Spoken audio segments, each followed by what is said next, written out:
Hello guys, welcome back to my YouTube channel. ഞാൻ ഇന്നൊരു green peas കറിയാണ് വെക്കുന്നത്.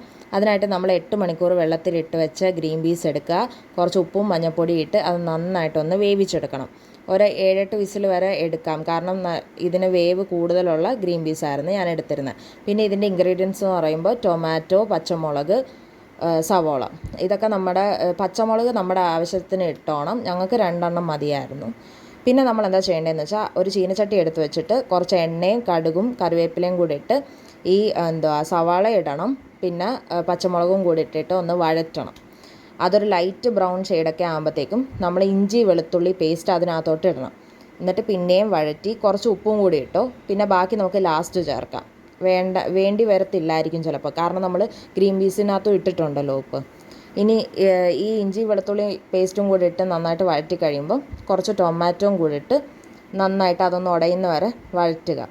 അതൊന്ന് ഉടഞ്ഞു വരുന്ന സമയത്ത് നമ്മൾ ഗരം മസാലയും മല്ലിപ്പൊടിയും കൂടി ഇടണം.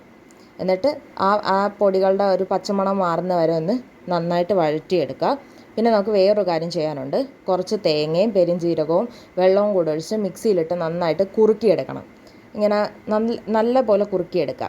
എന്നിട്ട് നമ്മൾ നേരത്തെ വേവിച്ച് വെച്ച ഗ്രീൻ പീസ് ഇല്ലേ, അത് നേരെ ഈ വഴറ്റി വെച്ച സവാള ഉള്ളി എല്ലാം കൂടി ഇട്ട് വഴറ്റി വെച്ചേക്കുന്നതിനകത്തോട്ട് ചേർത്തിട്ട് ഈ തേങ്ങയും കൂടെ അതിനകത്തോട്ട് ഒഴിച്ച് നന്നായിട്ട് തിളപ്പിക്കണം. തിളച്ചുകൊണ്ടിരിക്കുമ്പോൾ ഈ തേങ്ങയും കൂടി ഇട്ട് നന്നായിട്ട് ഇളക്കി കുറച്ച് കറിവേപ്പിലയും കൂടെ ഇട്ട് കഴിഞ്ഞാൽ സെറ്റ്.